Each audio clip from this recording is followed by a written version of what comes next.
Prestem muita atenção, porque o que vamos falar agora são princípios, né? São princípios éticos. Quando a gente aprende um princípio, louvado seja Deus, porque a gente consegue agora fazer a aplicação dele aos casos práticos. Quando a gente não sabe o princípio, aí vem a tentação do achismo. Eu acho que é assim, eu acho que é daquele jeito, e você se perde de tanto achar. Vamos então prestar atenção para esses princípios, porque eles são muito importantes, tá bom?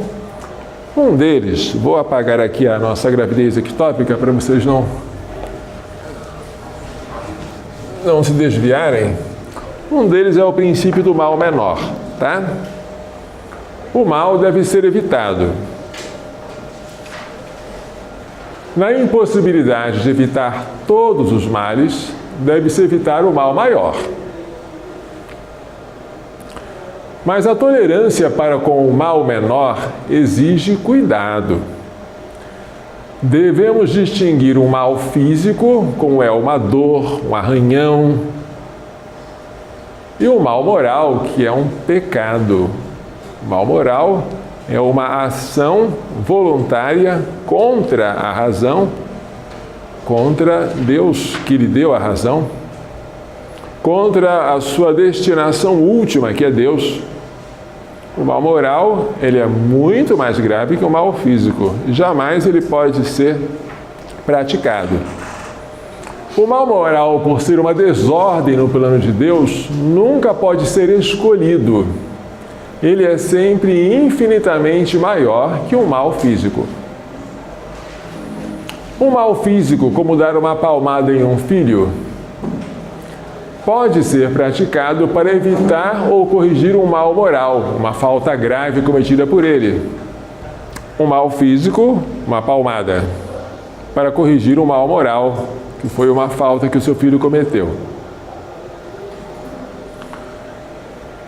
Se você estiver diante da imposição de cometer o mal moral, ou seja, alguém obriga você a praticar um pecado, exemplo, oferecer incenso aos ídolos, colocar uns grãozinhos de incenso para salvar a sua vida, deve-se preferir o sacrifício da própria vida. Ou seja, o martírio, qualquer que seja a espécie, por crucifixão, por decapitação. Por quê? Porque o sacrifício da própria vida, a morte, é um mal físico. E nós deveríamos preferir este mal físico ao mal moral, que é o pecado, antes morrer do que pecar. E quando você faz isso, você não está praticando um suicídio. Não, porque a culpa da sua morte recai sobre quem impôs esse conflito, no caso, o perseguidor. Vimos então que o mal físico pode ser praticado para evitar ou corrigir um mal moral. Vimos que você, diante de um mal moral, você deve preferir sofrer o mal físico para não praticá-lo, porque o mal moral nunca pode ser escolhido. E quando se trata de dois males morais, e agora? A tentação que devemos evitar, rejeitar, a tentação é de escolher o mal moral menor. Não pode. Mal moral nunca pode ser objeto de escolha. Você tem que rejeitar os dois. Pois o mal moral, como já falei, nunca pode ser objeto de escolha. E isso até mesmo quando, ao se rejeitar o mal menor, se provocar involuntariamente um mal maior. Vamos dar um exemplo. Esses exemplos aqui foram tirados do Manual de Bioética de Helios Greshia. Na sua repartição pública, você recebe a ordem de furtar ou falsificar documentos, a ordem de praticar um pecado. Caso você não o faça, haverá violência sexual ou morte a certas pessoas.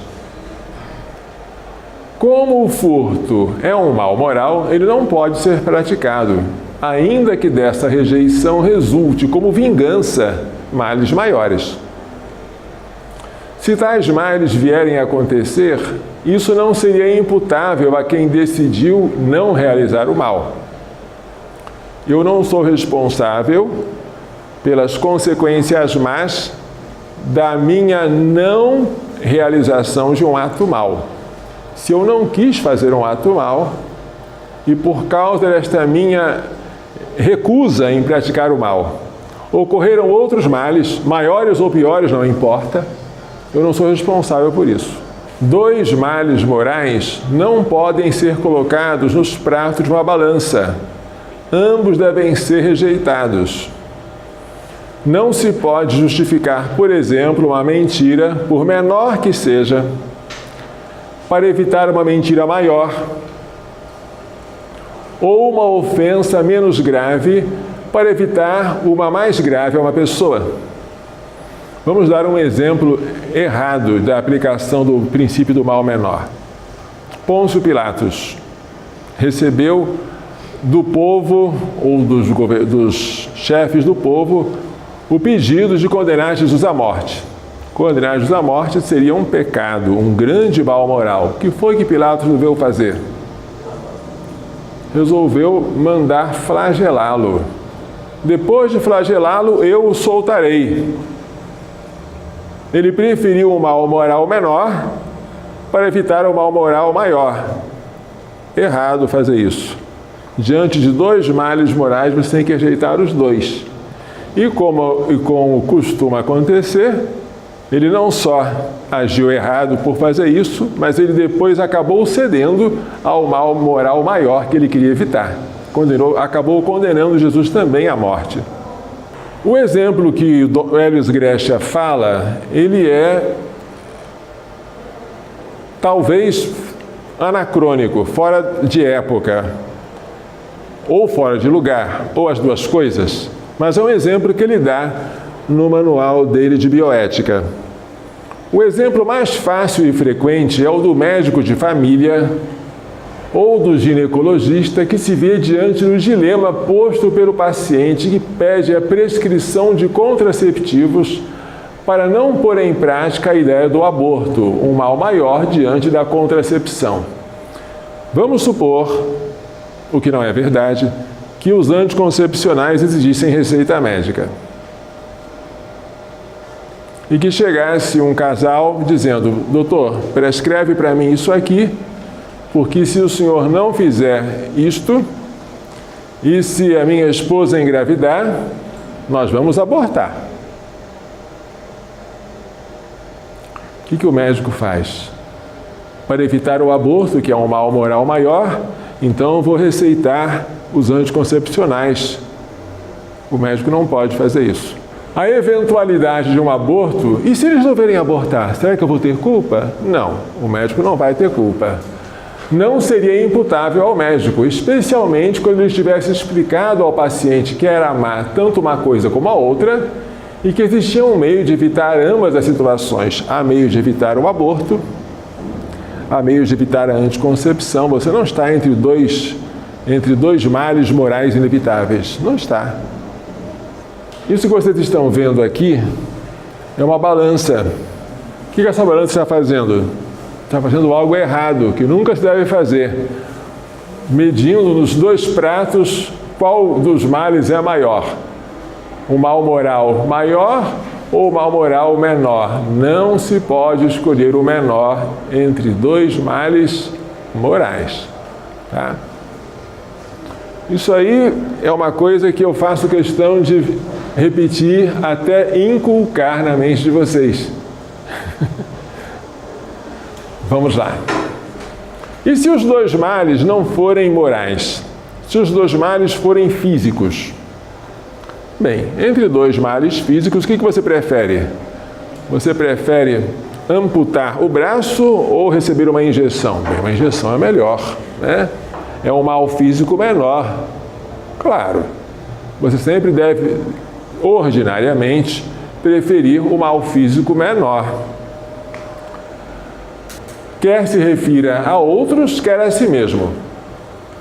Mas, diante de um radical e proporcional motivo de ordem superior, pode-se preferir o mal maior, sofrer o mal maior. Exemplo: um doente que tenha um tumor pode rejeitar os analgésicos. sofrendo uma dor física maior. Por quê? Porque deseja manter a lucidez mental para conversar com os parentes. O analgésico, né, nesse grau, ele já seria um narcótico que privaria você da lucidez ou da consciência. Ele não quer ficar privado disso. Ou porque quer ter a possibilidade de dar um sentido religioso ao sofrimento. Eu quero me unir a Cristo pregado na cruz pela salvação do mundo. Por isso o sofrimento para mim não é algo escandaloso, é algo que eu abraço por amor. É lícito você escolher, nesse caso, o mal físico maior e evitar um alívio lícito que a medicina oferece. Com isso, não se anula, em princípio, a licitude do emprego de analgésicos. Claro que isso aí é uma escolha do paciente, né? Pode ser até uma escolha heróica, escolha elogiável, mas uma escolha que não é ilícita. Então, recapitulando, você pode praticar o mal físico, como dar uma palmada, para evitar ou prevenir ou corrigir um mal maior com a falta do seu filho. Entre dois males morais, você sempre tem que rejeitar os dois. Mesmo quando rejeitando um, o outro aconteça sem a sua vontade. Se você estiver na imposição de cometer um mal moral, um pecado, senão você morre ou senão você sofre alguma coisa, você deve preferir sofrer o mal físico a praticar o mal moral, que é infinitamente maior. Entre dois males físicos, geralmente a gente prefere o menor, mas pode, por uma razão proporcional superior, em certos casos, preferir o maior também. Não pelo gosto de sofrer, mas por causa do sentido que você está dando ao sofrimento. Muito bem, este é o princípio do mal menor, que tem que ser muito bem compreendido. Se você não compreender, você vai querer praticar o mal menor, mal moral menor, para evitar o mal moral maior, como fez Pilatos. Você vai querer justificar uma mentira para evitar uma situação embaraçosa, tentando colocar a mentira num prato e as consequências do embaraço no outro, e vai tentar dizer que o fim justifica os meios, mas não justifica. Nunca se pode colocar nos pratos da balança o fim e os meios.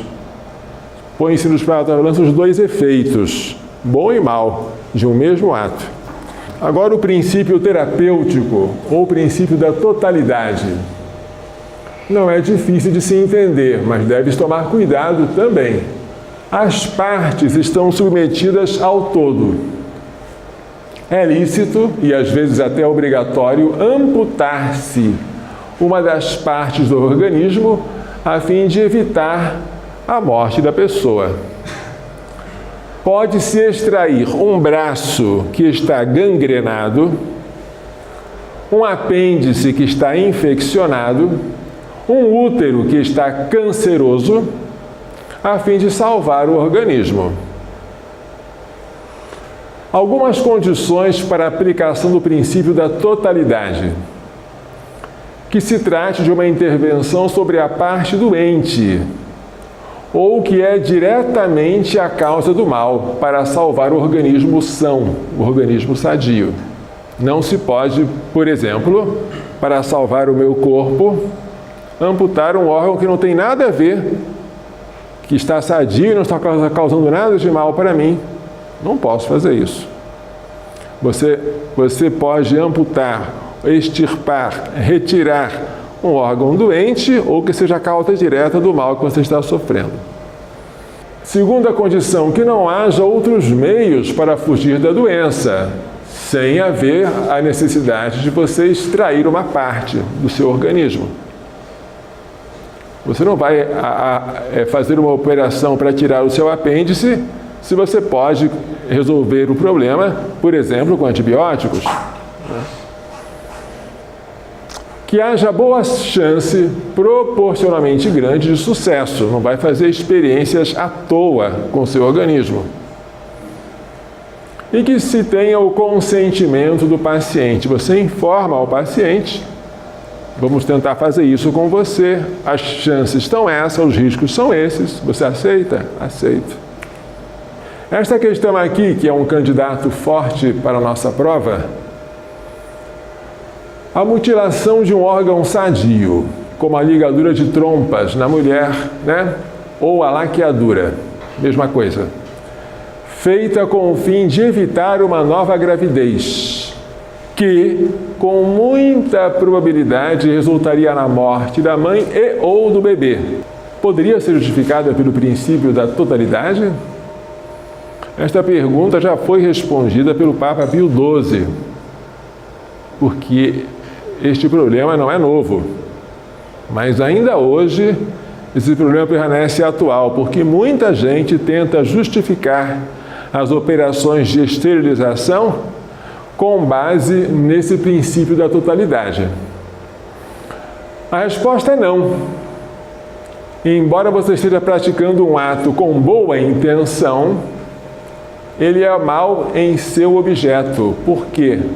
As trompas não estão infeccionadas, não estão doentes, as trompas estão quietinhas no lugar dela e funcionando bem. E elas não estão causando mal nenhum para o organismo. Não é necessário extirpá-las para salvar o organismo. O que se pretende é o quê? É esterilizar diretamente a mulher. Você quer causar a esterilização, nesse caso, como meio. Esterilização, querida, como fim ou como meio, é esterilização direta. E ela nunca pode ser lícita. Você pode tolerar uma esterilização como um efeito secundário. Por exemplo, você vai operar a próstata de um homem que está com câncer. Como resultado, ele vai ficar estéril. Paciência. Isso é um efeito colateral. A cirurgia não foi feita para isso, mas é impossível fazer sem causar esse efeito. Mas no caso da laqueadura, você quer esse efeito.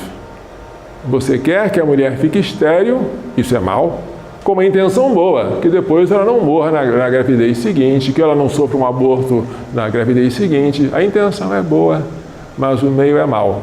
Não se pode fazer isso. Nem se pode aplicar o princípio da totalidade, porque essa parte que você quer extrair, ela não está doente. E ela não causa nenhum mal para a mãe por estar boa. O que você quer é estragar o organismo da mãe, é isso que você quer. Para que ela pare de ser fértil. Isso é um absurdo. O que se pretende é esterilizar diretamente a mulher, tornando inférteis os futuros atos conjugais livremente praticados. Como nós veremos em seguida, com detalhe, o ato conjugal tem que ser sempre aberto à vida. Ao praticar a laqueadura, você está querendo que, para o futuro, todos os atos conjugais que a mulher praticar se tornem inférteis. A esterilização cirúrgica é uma anticoncepção permanente em série. É em casos como esse que é lícito ao casal valer-se da continência periódica, que nós também vamos tratar com calma depois. Ou seja, da abstenção de relações sexuais nos dias férteis, com o fim de evitar uma nova gravidez. Evidentemente, para você dizer que você vai fazer algo para evitar uma nova gravidez, tem que ser um caso muito sério, porque a gravidez, até prova em contrário, ela é uma bênção, é motivo de festa e de grande alegria. Para você fazer alguma coisa para que essa gravidez não venha, a razão tem que ser bem grave. Supõe-se que essa razão aqui será grave, pelo menos estão ameaçando que a mãe vai morrer. Vamos acreditar. Se isso for verdade, o que nem sempre acontece, nem assim o casal está autorizado a se esterilizar, nem ele nem ela. Para casos como esses, é que o casal pode espaçar uma gravidez da outra através da continência periódica, vulgarmente conhecida como método natural de regulação da procriação. Nesse caso, o casal não põe nada para tornar o ato sexual infecundo. Ele pratica os atos conjugais naturalmente, ele só escolhe os dias. Mas naquele dia em que ele praticou, o ato é natural. O dia que poderia ser fértil, o casal se abstém, faz sacrifício pratica continência. Continência é uma virtude. Vamos estudar isso depois. Por enquanto, estamos na parte geral. A parte especial vem depois. Estamos na parte dos princípios. Depois vamos tratar cada caso, tá? Então já falamos do princípio do mal menor, do princípio da totalidade ou princípio terapêutico. E agora, esse aqui que vocês já conhecem, não é? Tem que conhecer. Que é o princípio da ação com duplo efeito. Confere? Nós já falamos tanto deles. Não temos o direito de praticar atos moralmente maus, nem sequer com boa intenção.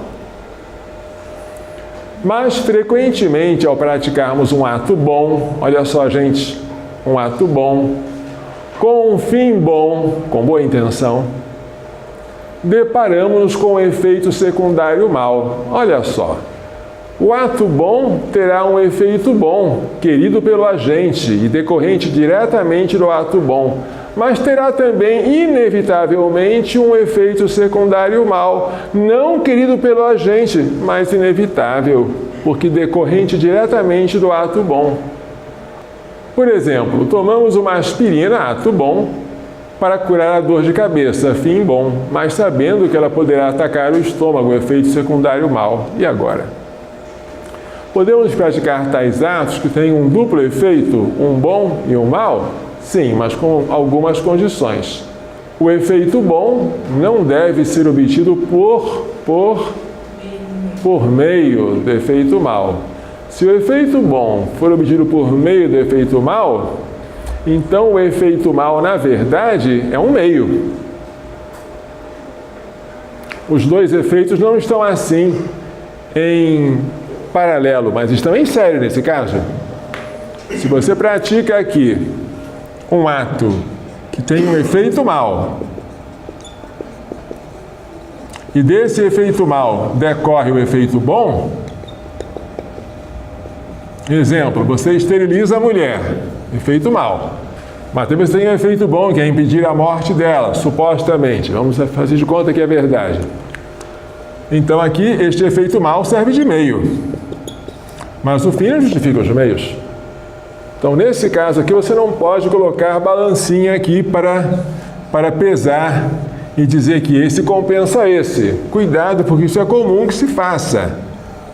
Mais do que comum, comuníssimo. Mas isso aqui é proibido.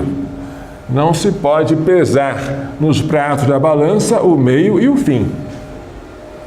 Mas você pode pesar os dois efeitos decorrentes de um ato bom. O efeito bom e o efeito mau, você coloca nos pratos para saber se um compensa o outro. Esta é a segunda condição. Deve haver uma proporção entre o efeito bom querido e o efeito mau tolerado. No caso do paciente que toma aspirina, a cura da dor de cabeça, efeito bom, é obtida diretamente da ação de tomar aspirina. Ou não? Sim. Você obtém a cura da dor de cabeça por causa da irritação do estômago? Não. Não é a irritação do estômago que causa. Então não é um mal que causa o bem. Não é o efeito mal que causa o efeito bom. O efeito bom não é decorrente do mal. Oh, que bom. Há uma proporção entre aquilo que você quer obter, que é a cura da sua dor de cabeça, e o mal que você pode sofrer, que é a irritação do estômago. Essa proporção existe, porque a chance de danificar o estômago é remota, né?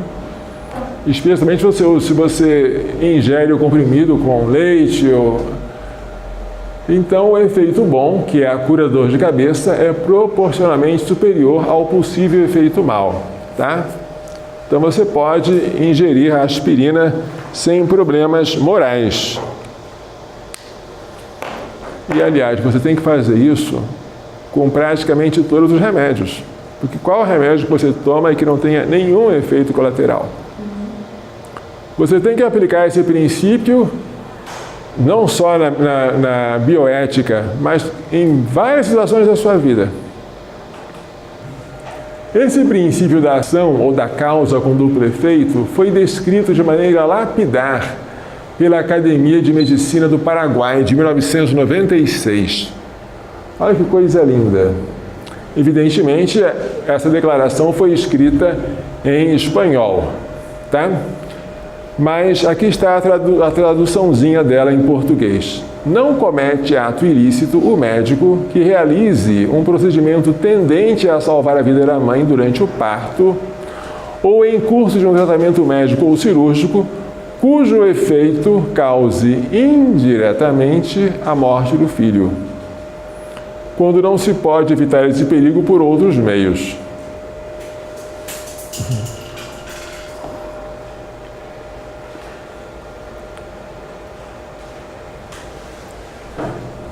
Os exemplos do princípio de ação com duplo efeito, que estão citados aqui, alguns vocês já conhecem. Eu acho que esses aqui vocês já sabem, não é? O de uma infecção renal em uma mulher grávida. A mulher toma um antibiótico que pode, como qualquer antibiótico, causar danos ao neném.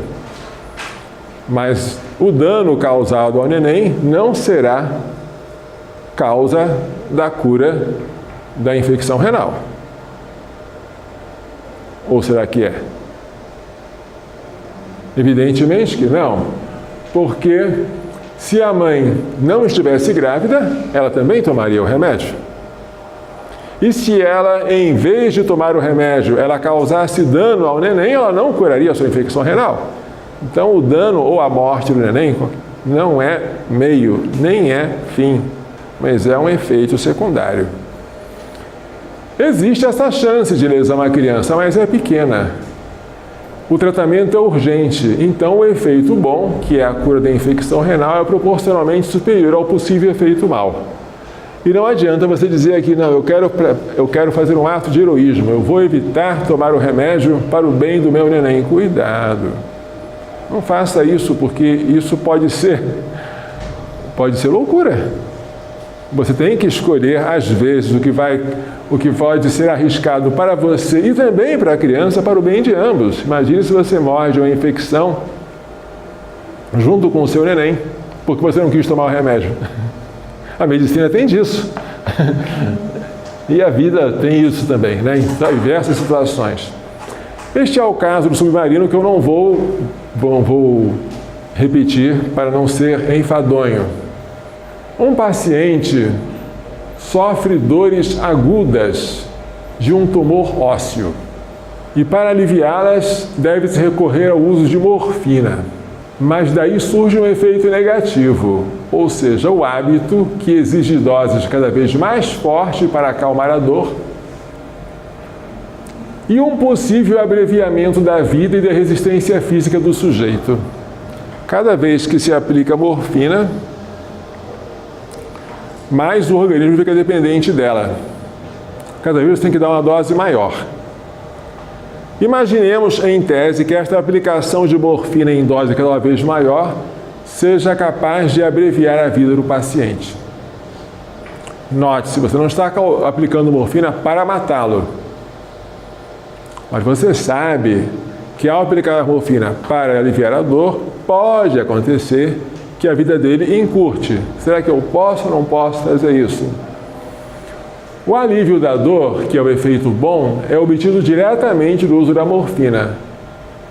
Se por absurdo o médico não aplicasse morfina, mas causasse diretamente a debilitação, o enfraquecimento do paciente, não aliviaria a sua dor. Tem nada a ver. O efeito bom tolerado, que é o alívio da dor extrema, é proporcionalmente superior ao mal tolerado, que é a debilitação do paciente. Obviamente, não se pode exagerar a dose. Se você já exagera a dose, você mata mesmo. Porque isso equivaleria a matar o doente. Mas sem esse exagero, o ato pode ser legitimamente praticado. Este é um exemplo clássico, embora haja quem ponha em dúvida se tal caso existe. Por quê? Acredita-se ou acreditava-se que a morfina em doses cada vez maiores poderia encurtar a vida do paciente, fazê-lo morrer antes da hora.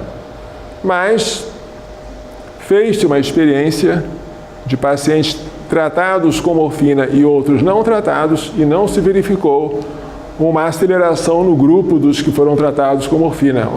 Não se verificou uma aceleração da morte no grupo dos tratados com morfina. Parece que o organismo vai se habituando e que não há o efeito que nós temíamos. Mas ainda que houvesse, seria lícito. Uma mulher grávida sofre de enjoo e resolve tomar talidomida. Conhecem a talidomida? Então vou apresentar para vocês. Talidomida é um antiemético. É uma droga que foi utilizada para curar os enjoos matinais das gestantes. Mas ela foi lançada no mercado sem cuidado. E quando perceberam, as mulheres grávidas que tomavam isso tiveram os seus bebês deformados, com os membros superiores encurtados, próximos ao tronco, como se fosse uma foca. Foca não anda assim, né? Por isso essa deformidade ficou conhecida como focomelia. A geração que usou talidomida ficou toda ela com esses membros atrofiados. Bem, isso aconteceu. E aí a talidomida foi tirada do mercado. Ela só pode ser usada agora em hospitais, mas mesmo assim deve-se tomar muito cuidado para não aplicá-la em mulheres grávidas. Mas quando a mulher sabe que está grávida, às vezes ela não sabe, né? Na dúvida, não tome isso, por favor. Mas, vamos imaginar, por que a mulher não pode tomar? Imagine que uma mulher resolva tomar talidomida. Ela está grávida, está com enjoo, e ela toma talidomida para quê? Respondam-me. Para curar o enjoo. Então ela não está tomando talidomida para matar o bebê. Confere? Sim. Então a morte do bebê não é fim, nem é meio. O que a morte do bebê é? É um segundo efeito, é um efeito secundário.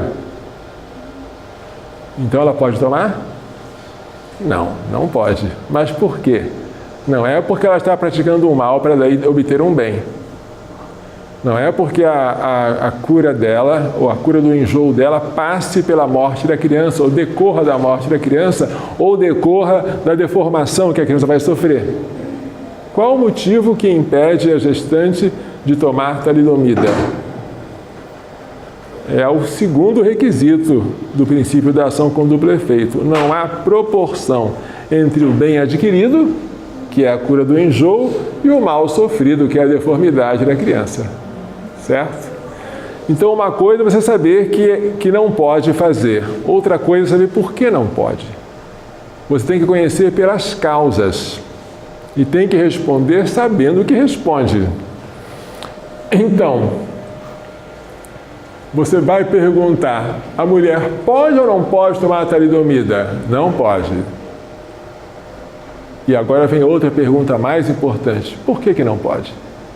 Resposta errada. Porque um fim não justifica os meios. Eu sei que o fim não justifica os meios, mas esse caso aqui não é o que está acontecendo. Não há proporção entre o efeito bom, querido, e o efeito mal, tolerado. É este o motivo pelo qual você não pode tomar a talidomida na gravidez, certo? Esse aqui é um caso que vocês já sabem, não é? Um médico cheio de boas intenções recomenda a uma mulher pobre, mãe de muitos filhos, que se submeta a uma laqueadura, ligadura de trompas, a fim de evitar que ela conceba um filho que tenha dificuldade de sustentar. Nesse caso, quando ele laqueia a mulher, ocorrem dois efeitos. Um efeito, ela fica estéril, efeito mal. Qual o outro efeito? Ela não vai ter mais filhos e não vai sofrer o ônus de sustentá-los.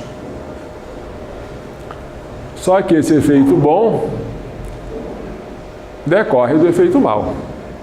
A esterilização aqui é querida como meio. O efeito bom é obtido por meio da esterilização direta, que é um efeito mal. O médico pretende praticar um ato mal, a mutilação de um órgão reprodutor sadio, com um fim bom. Se o efeito bom é obtido por meio do efeito mal, não se aplica o princípio da causa com duplo efeito. Além disso, o médico poderia e deveria aconselhar a mulher a fazer uso da continência periódica em acordo com seu esposo. Uma nova gravidez seria evitada enquanto durasse a situação de pobreza e o seu organismo não seria mutilado. Logo, o princípio da causa com duplo efeito não se aplica. O ato não pode ser legitimamente praticado. Eu não sei se eu estou sendo claro ou se eu estou sendo insistente demais, mas nessa hora, às vezes as pessoas se assustam. Padre, em nenhum caso. Em nenhum caso. Por quê? Porque por mais dramático que seja o caso, você não pode praticar um ato mau, ou seja, um pecado, para se livrar daquele caso mau, nem que seja a morte. Se você disser que para evitar a morte você pode fazer outras coisas que você não faria em situações habituais, então você pode cometer adultério, entregar-se à prostituição, jurar falso.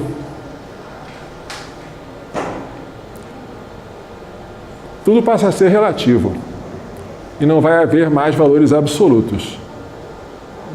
Mas a ética tem valores absolutos. Tem que ter. Esta aqui nós já vimos também, que é o caso do útero canceroso e o caso da gravidez ectópica. No caso do útero canceroso, a salvação da vida da gestante é obtida como? Através da esterectomia e não através da morte da criança. Tal cirurgia seria feita ainda que a mulher não estivesse grávida. E se absurdamente o médico não extirpasse o tumor, mas simplesmente matasse a criança, não salvaria a vida da mãe. Logo, a morte da criança não é meio. Ela não causa a salvação da mãe. Ela é um efeito. Esse efeito mal não é superior, mas pelo menos é equivalente ao efeito bom, que é a salvação da vida da mãe.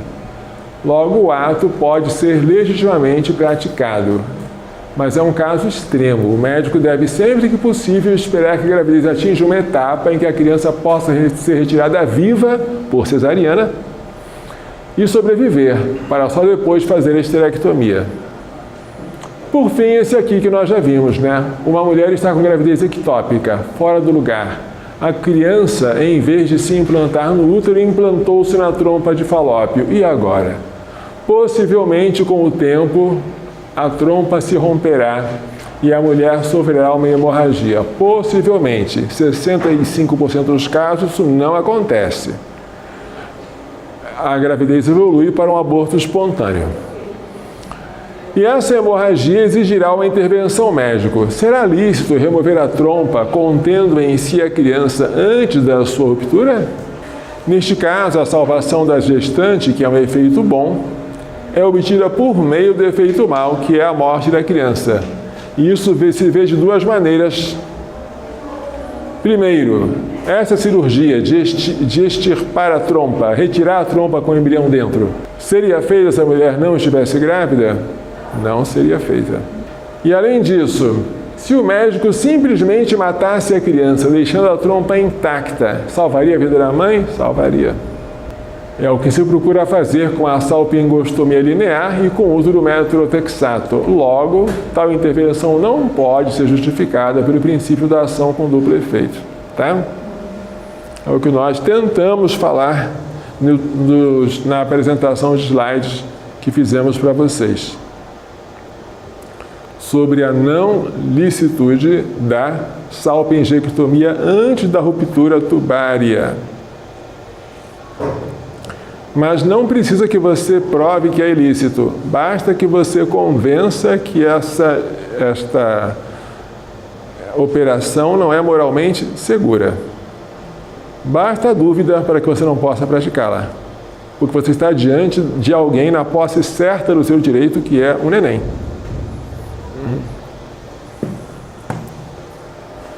Como a tese de Buscarém se tornou muito popular, inclusive entre os moralistas católicos, vocês vão encontrar adversários numerosos, embora com boa intenção, de boa fé quando tratarem desse assunto.